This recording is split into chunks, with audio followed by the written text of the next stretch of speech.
सबसे बड़ी बेवकूफ़ी की बात जो हुई है, मैं तो उसको बेवकूफ़ी कहूँगा, जो गवर्नमेंट ने की है। यानी 9 मई का जो वाक़या है उसको 27 महीने गुजर गए हैं। उस 27 महीने गुजरने के बाद अभी 2 दिन पहले उनको याद आया है कि जी अली मां खान के जो 2 बेटे हैं, शारे साहब एक दूसरे जो हैं, ये भी 9 मई के वाक़यात हैं। अब आप खुद अंदाजा लगाएं कि एक दिन पहले इमरान खान को सुप्रीम कोर्ट की तरफ से जमानतें मिलती हैं और वो जो पीटीआई के कारकुन हैं अपनी वो जो खुशी जो है वो अपनी रोडों पे अपने घरों पे बनाते हैं, लेकिन हुकूमत को शायद ये बात हजम नहीं हुई।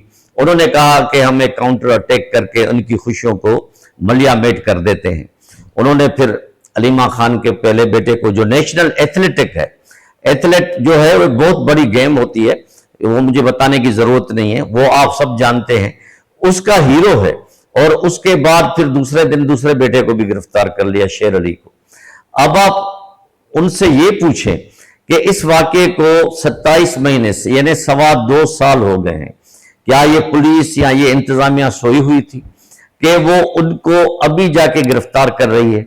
और उनके जो डेटा कॉल है, जो शारे साहब हैं या दूसरी चीजें हैं, उनसे पता चलता है कि वो 6 तारीख से लेके 13 मई तक वो चित्राल में थे। उनका लाहौर से या किसी और शहर में जहां ये गंदे वाकयात हुए, हम इस वाकयात की पुरजोर मजम्मत करते हैं 9 मई के, उसमें वो लोग थे ही नहीं। अब आप उनको 27 महीने के बाद अपनी एफिशिएंसी दिखा के उनको गिरफ्तार करते हैं, उनको पहले 9 केस लगाते हैं, फिर कहते हैं कि नहीं 9 केस नहीं है, एक ही केस है।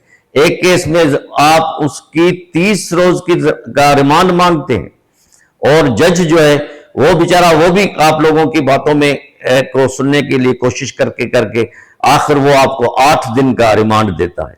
अब आप ये बताएं इस बात को कि इमरान खान का नाम मैं इसलिए ले रहा हूं, आप उनको बानी बोलते हैं, बानी तो वही है कि उसकी पार्टी के लोग जो है अमेरिका से लेके यूरोप तक, यूरोप से लेके लंदन तक बैठे हुए हैं, वो अपने सोशल मीडिया को टेक्निकली इस्तेमाल कर रहे हैं, आपको दुनिया में वो जो है निदामत महसूस करवाते हैं।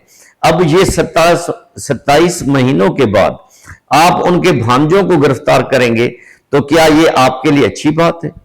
एक तो आप इंटरनेशनली बदनाम हो जाएंगे, एक जो न्यूट्रल अवाम है, न्यूट्रल जर्नलिस्ट हैं, न्यूट्रल लोग हैं, वो भी आपसे नफरत करेंगे कि आपको अब ख्याल आया है कि 27 महीने के बाद आप इन बच्चों को गिरफ्तार करें, इसलिए कि वो इमरान खान के भांजे हैं, अली मां खान के बेटे हैं। ये आप उनकी पॉपुलैरिटी बढ़ा रहे हैं। आप अपने इस तकब्बुर में, अपने ये जो घुमंड में जो ये बातें कर रहे हैं, आप इतना कर सकें कि अगर किसी दिन उनकी हुकूमत आ जाए तो आप भी बर्दाश्त कर सकें।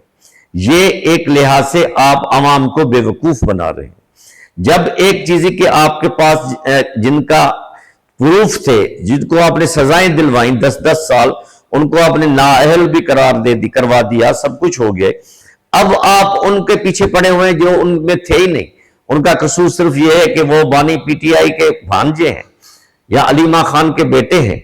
यानी आपको उनकी खुशी रास नहीं आई कि जो सुप्रीम कोर्ट ने बानी पीटीआई को जमानतों पर रिहा करने का ऐलान किया कि अगर इनके ऊपर कोई और केस ना हो तो इनको रिहा किया जाए।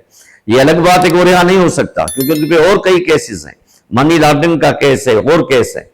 लेकिन एक तरह से आप इस बात को मद्देनजर रखें कि जो खामोश तबका है, आप उनको इरिटेट क्यों कर रहे हैं? आप जो वो लोग अकॉर्डिंग टू बैरिस्टर गौहर साहब कि जब भी हम कभी मुस्बत कदम की तरफ बढ़ते हैं तो ये किसी न किसी को गिरफ्तार कर देते हैं। क्या ये आप पर ताना सही लगता है? ये क्यों आप पाकिस्तान की इकोनॉमी को, पाकिस्तान की सियासत को गंदा कर रहे हैं? मैं आपसे गुजारिश है, मेरे प्राइम मिनिस्टर शहबाज शरीफ से गुजारिश है और पीपुल्स पार्टी के लीडरों से भी गुजारिश है कि वो ऐसे हथकंडे इस्तेमाल न करें जिससे सियासत खराब हो, जिससे आम आदमी जो student of the international relations या पॉलिटिकल साइंस, वो ये सोचने पे मजबूर हो जाए कि ये 27 महीने के बाद इनको अब उनका ख्याल आया है, अब उनके पास उनकी कोई सबूत मिला है, तो क्या पुलिस या दूसरे लोग सो रहे थे? ऐसा न करें, मुल्क को चलने दें, मुल्क की सियासत को गंदा न करें, मुल्क की सियासत को आप बिल्कुल सफाई के साथ चले और कुछ लोग कुछ दो के उसूल के तहत चले। जब कुछ लोग कभी भी कोई बयान उनका नहीं आया, 27 महीने में इन दोनों बच्चों ने कोई बयान भी नहीं दिया, न कोई इस पॉलिटिक्स में आए। आप उनकी वालदा को मुर्द इल्जाम लगाया, उनको भी अदालत ने छोड़ दिया। आप उनके पीछे पड़ गए ताकि इंटरनेशनली उन पे हमदर्दी हो जाए, और इसके साथ साथ जो खामोश तबका है पाकिस्तान में वो भी उनका हो जाए। ये तो फिर आप अपना खुद खाना खराब कर रहे हैं। माजरत के साथ ये मैं बोल रहा हूं, आप ऐसे न करें। आप अब मिलके, आपका दुश्मन आपके साथ बैठा हुआ है, इंडिया की मैं बात कर रहा हूं, उसको मुंह देना है आपको अफगानिस्तान को मुंह देना है। आप चाइना के किरदार को देखें, वो कूद पड़ा है आपको बचाने के लिए। वो आपके ताल्लुकात इंडिया से भी ठीक कर रहा है, अफगानिस्तान से भी ठीक कर रहा है, ईरान से भी ठीक कर रहा है। तो इससे आप फायदा उठाएं। इसमें जब तक आप में यकजहती कौम में होगी तब तक आप यहां से फायदा उठा सकते हैं। मैं उम्मीद करता हूं कि हुकूमत अब भी होश के नाखुन लेगी, इंतजामिया भी लेगी, ताकि हमारा जो सियासत का निजाम है वो साफ सुथरा चलता रहे।